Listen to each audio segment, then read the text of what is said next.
We are your children. You have been faithful. We are in Luke chapter 23, and we've been studying the book of Luke. I appreciate Kent filling in for me last week while I was away on Wednesday anyway. And it's really kind of an interesting narrative, isn't it? Because you're dealing with the absolute most vital aspect of what Jesus comes and does for us. When he becomes that sacrificial lamb, that final Passover lamb, if you will, that eventually takes away the sins of the world, it's absolutely crucial. It's important. Without it, we're lost. It's a fulfillment of God's prophecies. It fits the purposes that God designed. Jesus is willingly giving himself in this fashion in order to accomplish all this. All of that is necessary to fulfill the plan that brings ultimate salvation to all of us. But it is sad to watch the shame and the pitiful ways that they entreat and deal with Jesus, and the challenges that they bring to him, and the insults that they hurl at him throughout this entire time period. From the time, really, that Judas betrays Jesus, if you recall, we've dealt with about 7 days worth of time as Jesus entered into Jerusalem the first time. How was the response of the people? Yeah, they were praising him, right? They brought him in on that colt, and they're putting down the celebratory leaves, if you will, and they're bringing him into the city as the common man's king in some senses. But over time, as he spends his days at the temple over that stretch of about 7 days, and you begin to see the anger begin to fire up among the elders and chief priests of the people, the challenges ultimately begin to present themselves. Judas decides 30 pieces of silver is more important to him than his integrity and his relationship with the Savior. He plots with those chief priests and elders to be able to betray Jesus. He knows where he's going to be, so he finds him where? In the garden, right? He finds him in the garden where he knew he would most likely be. Betrays him with that kiss. They lead him off, and he's insulted and mocked by the chief priests and rulers and those servants. He ends up in the hands of whom?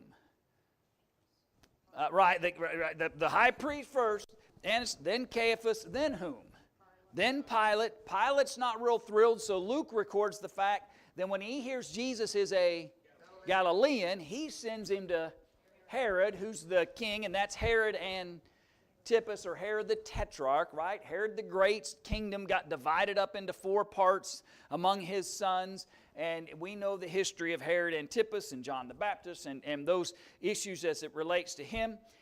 Herod and Pilate kind of become friends again. We talked about that back last Sunday, I believe that was, because of the enmity that had been with them. Possibly because the fact that Pilate had slain a bunch of Galileans at one point.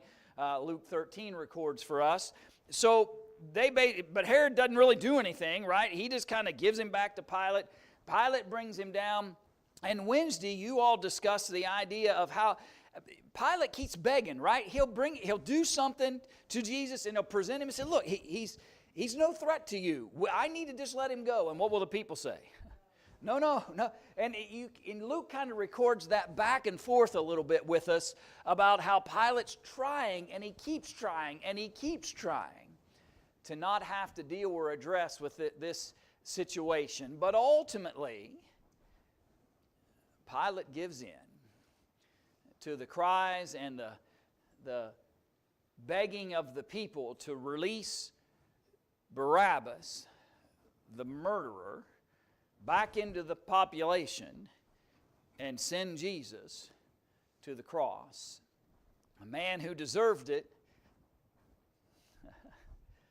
oddly, a man who deserved punishment received mercy, and the man who didn't deserve any punishment received the consequence. It's kind of interesting when you think about what happens there in relationship to that situation as Jesus is taken to the cross. And so that's where we're going to pick up. I believe that's where I understood that you kind of left off Wednesday night, as he's being led now to be crucified upon the cross. So I'm going to pick up our study in about verse 26 of Luke chapter 23.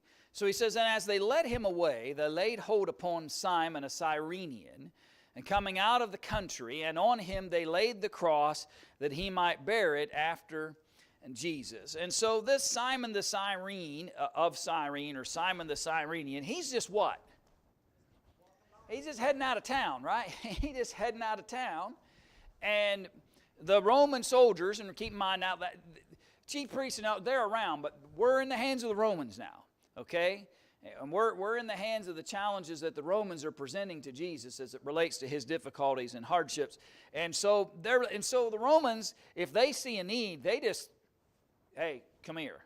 And you have to do whatever it is they're telling you to do. So they find this Simon of Cyrene, and they lay the cross, and he is there to help Jesus bear it. You can read all kinds of things in relationship to this. I've been kind of taking more of a historical approach towards our study as we've looked at the other gospel accounts. We'll do that again probably this morning if we've got time.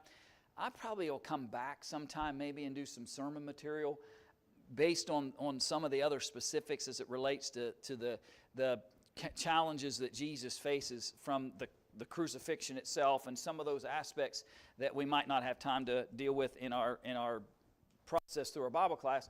But anyway, here's this cross, right? And I believe most have the idea that this is the cross, right, this part. Usually when you see it depicted, he's carrying the upright part and the cross. Probably not that, as I understand it historically. Probably the crossbar. The post would probably have already been there, situated where they are using the place for crucifixion. So most likely you're just carrying the crossbar. But still, it's a beam.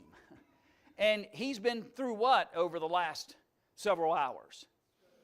Yeah, he's had the skirt, right? We've got the crown of thorns. We've got the mocking. He's been up all night, right? This process started as they begin this process and through the night, and first to the high priest late, and then early in the morning down to Pilate, and then off to Herod, and he's been dragged back and forth.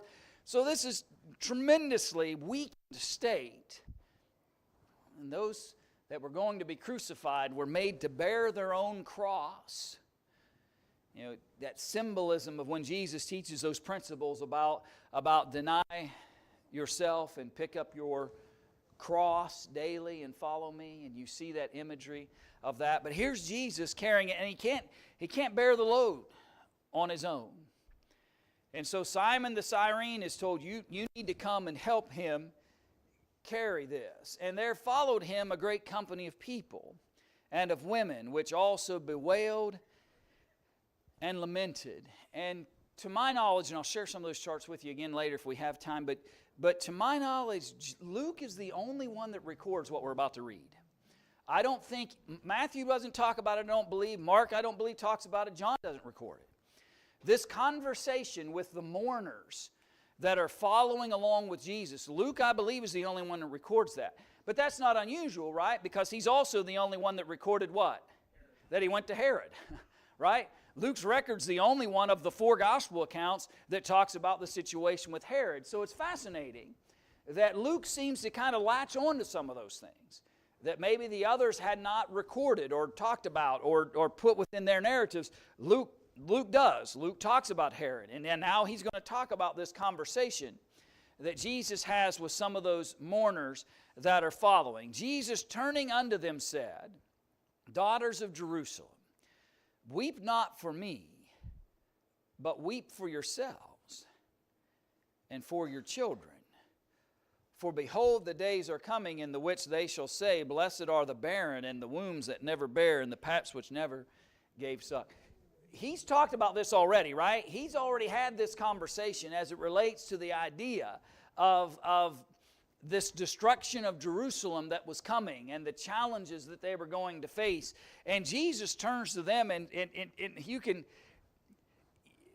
the horrible scourging that he would have went through. And so he's just visibly miserable.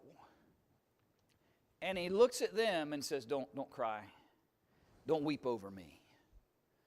Weep for yourselves. there's coming a moment where you're going to be better off not having any children, and the blessed will be those who are barren, and the wombs that, then shall they begin to say to the mountains, just fall on me. That destruction of Jerusalem when it comes is horrible. The besiegement that will occur and the challenges they will face. And if you recall, we talked about, when we initially talked about that moment that Jesus described, we talked about the fact that armies didn't necessarily just walk in and risk their own lives in a fight.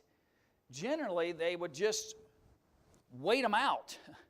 Especially a walled city, it might be protected from a direct onslaught, but it's weakened by the fact that you can't get anything in or out if an army just surrounds it. And so very often that's exactly what they would do. They just starve you out. They would just starve you to death in order to win the battle rather than risking their own men's lives by going in and fighting hand to hand. It's going to be awful there. Weep for yourselves. Don't weep for me. I'm suffering the consequence that was necessary in order to bring hope and salvation and remission of sins. And as bleak and as sad as that was, Jesus looks at them and says, the circumstances that are about to arrive to you are just as miserable. And it can be so bad that you're going to wish that the mountain would just fall down on you. And to the hills that they would just cover you up. For if they do these things in a green tree, what shall be done in the dry?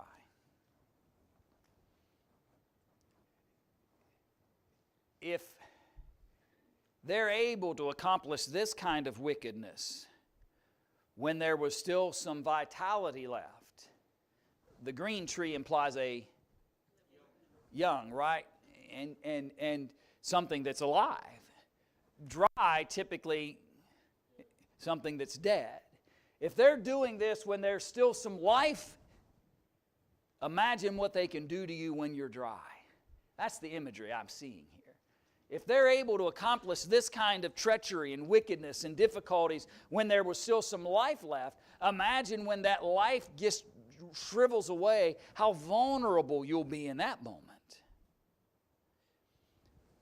It's a sad scene as they mourn and weep as they see Jesus being led to be crucified, and then to think that in the midst of that, Simon the Cyrene's now been added to this to help Jesus, and he can't carry the cross, but he finds enough strength to turn to these mourners and have this conversation with them about not weeping for him and the challenges he's facing, which is exactly what you would expect from the Savior, isn't it?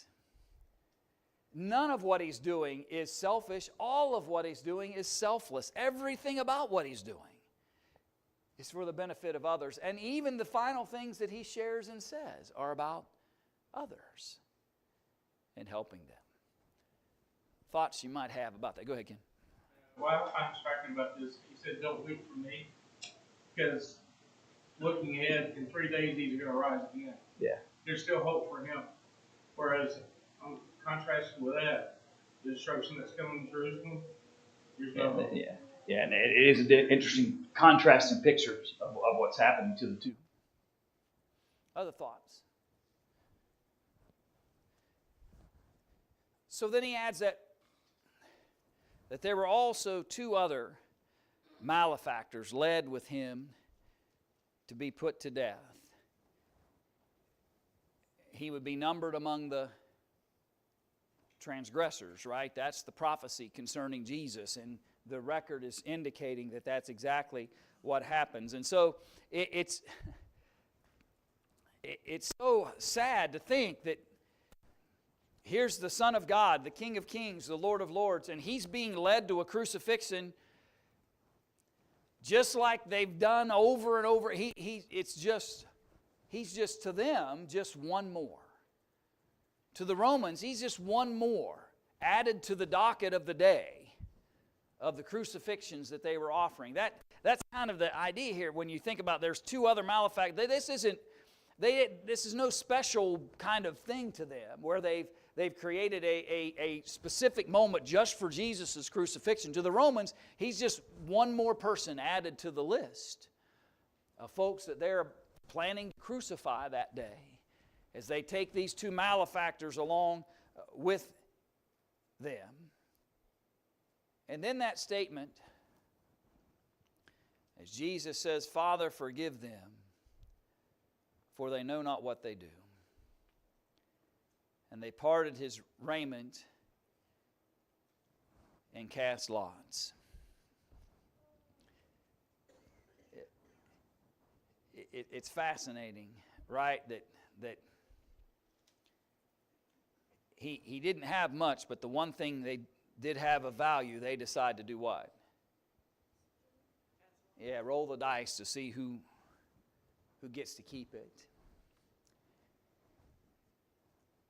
And through all of this, Jesus' disposition, from the moment he tells Peter, put away your sword. If I wanted to call angels to fight these guys, that would have already been done. We could have done that. Put away your sword, Peter. That's not what this is about. I have to suffer these things that are in front of me and the challenges and difficulties that are before me. Put away your sword. And here, he could have called for those angels as well and put a stop to this whole process. But rather than having that resentment and anger, he says, Father, forgive them, for they know not what they do. And it's interesting because that sentiment becomes common among Christians because we see who used that same thing. Stephen, right? Stephen does. When they're stoning him to death, he makes the same statement that Jesus makes here. Father, forgive them, for they know not what they do. Go ahead, Bob. Sorry. This leading up to the business, I think, Christ is talking about how the daughters of Jerusalem want to leave and keep themselves from the children. Is the event that he's referring to destruction? That's what I believe. Yes. Yeah. That's the general thought that I've had as it relates to that, because he's already prophesied about that circumstance and the difficulties of it. Did they know what they were doing literally, by the way? Well, and let me rephrase it. So did they know they were taking a man to a cross? Did they know the abuse they had put him through? Did they know the magnitude of what they had done to him? Did they understand what it meant to hang him there and what he was going to go through? And my point is, when Jesus says, Father, forgive them, for they know not what they do, it wasn't that they didn't understand what they were really doing to him physically. They didn't understand the magnitude, the fullness of what was really going on in this situation. Father, forgive them. Because the Father, who is above all things, who is a consuming fire, is witnessing his only begotten Son being brutalized by it. Father, they don't understand. They're ignorant of who it is that they're taking to this cross. Now, they may be willfully ignorant, and they may have had plenty of opportunities to understand it, but they're ignorant as it relates to the realities of who it is that they're taking to the cross. They understood what they were doing. They just didn't understand the magnitude of who it was they were leading to that cross and who it was that was having to watch his only begotten Son be brutalized in this fashion. And you can only imagine if the anger of God the Father had been kindled over various situations like Sodom and Gomorrah, what we saw earlier today, like other situations that came up in the history of men, like Noah and other moments. Can you imagine one greater than this? Where he looks down and sees the wickedness of men that being directly placed upon his only begotten Son. Father, forgive them. Forgive them. Because consume them might have been more in line with what we would think as it relates to this challenge. In Luke's account here in a little bit, it's interesting. The Roman centurion noted, truly this was a righteous man. Yeah. With the other things that we're about to get to, that with everything that's done, Roman centurion, yeah. Eventually they'll figure it out. At least one of them does. One way, the other way,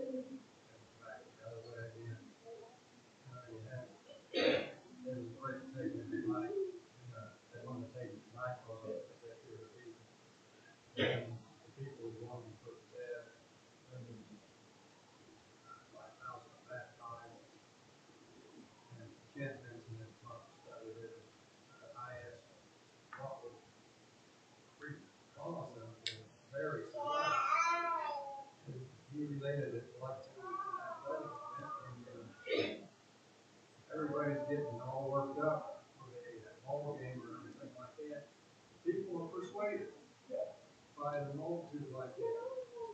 All the hype and everything that goes with it. And I think that we have witnessed historically where you get enough people pushing a group of individuals in a certain direction. I know for historical fact that in some of the larger, and you saw more of this in the 70s, in the 80s, where you saw these big, large religious events, and you'd see thousands and thousands and thousands come down for like what they would call an altar call or something like that, and they'd tell people to come down out of this huge stadium and come down. There were plants. People placed in strategic places in that stadium, and when they would start to go, that would create this feel like, well, I should do that too, and they would all end up down there around, and they've gone back and shown how that's how they did that. It wasn't necessarily that all those people intended to go down, but they did because they saw enough people strategically placed within that stadium and at the right moments in time heading towards that situation, and then they all began to follow. Never intended to. And that happens, and I think it did happen here. When you take a group of individuals who at one point were very persuaded that Jesus is the one he was saying he was, but it just took enough strategically placed individuals to be able to persuade them away from that. Mentality. Yep. Good, I was just gonna say that, we think about our kids and how if somebody hurts their feelings or makes them upset, then you get upset, and it's something so trivial.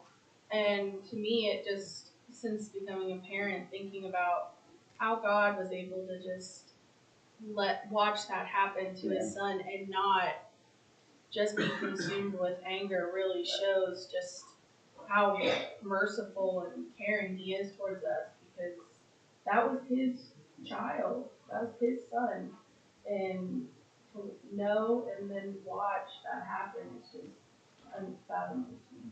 And it's interesting, too, when you think about the fact that there are a lot of times with us and our own children where we may see something happen and we are powerless to do anything about it. He was not powerless to do anything about it, but it was his will and purpose to allow these things to be fulfilled, and to withhold the power that he had to change it is the amazing part in some ways, because he had power to do something different, and was still able to withstand and watch that. So the people stood beholding, verse 35, and the rulers also with them derided him, saying, he saved others, let him save himself, if he be Christ, the chosen of God. He's done all these great things for other people. If he's really the Christ, then just let him save himself. Completely unfamiliar with what the intent and purposes of God are as it relates to that. And so those who kind of started this whole process among the Jews who led him, and so now in verse 36, now the soldiers get involved. So you've got this religious factor that's involved. Then the soldiers get involved. They begin to mock him, and they come to him and they offer him vinegar. Matthew and Mark's account, I believe, I'll have it on the chart here. I'm going by my memory at the moment, but talk about that vinegar mixed with gall or bitterness. There was offered unto those being crucified, for lack of a better term, a sedative. And this concoction would have a sedative effect, and it was a somewhat act of mercy as it relates to the anguish that these individuals, and it may not necessarily block the pain, but as I understand it, it could allow for them to not realize the pain, if that makes sense. That they would, so that I believe is what's being offered in this moment. Well, time will probably run out. We may have to wait till Wednesday to talk about what the others say as it relates to this. But that's what I believe is being offered at this point, and saying, if thou be the king of the Jews, save thyself.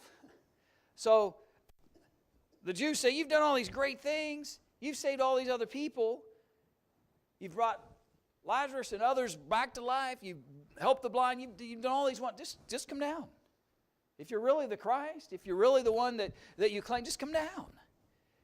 And without any thought to the fact that if he comes down, they're eternally lost. They're not just consequentially lost because of the actions they're doing to him in that moment. They don't just have that on their hands. If he comes down, they don't have any hope. And you kind of see that unfold as that gospel message is preached there in Acts chapter 2. But you can hear this mockery. Yeah, just come on down if you're really the king. And a superscription also was written over him in letters of Greek and Latin and Hebrew.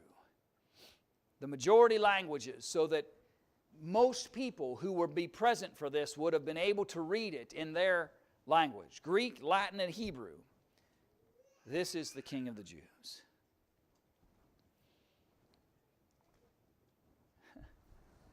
That's an insult, by the way. This is the king. We have so much power over their king. Look what we've done to him. This is the King of the Jews. Go ahead, Randy. I go back to just a couple of things where they're challenging him to come down off the cross. You know, think about what they've seen over the last 3 years or so. Healing leprosy, blind people, withered hands, raising Lazarus from the dead, all of these things. Even if he had come down off of the tree, just throw out the other things for a second that would have gone into play, like you were mentioning earlier. Even if he had come down off the cross and brought himself down off the cross, or they called all the angels to do it, they wouldn't have seen anything. They still wouldn't have believed because they'd already seen everything. It's interesting. And I was listening to some things this past week that talked about the fact that, I wish I could remember the exact quote, but basically the sentiment was sometimes when you're just throwing more evidence towards people, sometimes all you're doing is give them something more to mock at. And that's really probably what would have been happening here. You just give them one more piece of evidence and they would have just found some way to mock and scoff at that too. And that was the disposition that they had. I ran out of time. I'll pull the charts up, have them ready for Wednesday, and look at some of the comparisons. I mentioned some of them as we went through this morning, but want to share with you a little more of the comparisons between the 4 gospel accounts as it relates to this particular section. But if you would bow your heads with me as we close out our study this morning, and Lord willing, we'll have an opportunity tonight. Father, help us to strengthen our wisdom of your word and appreciate the message of Jesus and the hope and promises found in him. Guide us as we leave today. Help us to take our love for you to others and to share your message with the world. Thank you for Jesus. Thank you for his willingness to go through all of these horrible things to bring salvation and hope to us. And we pray this and through his name. Amen. See you.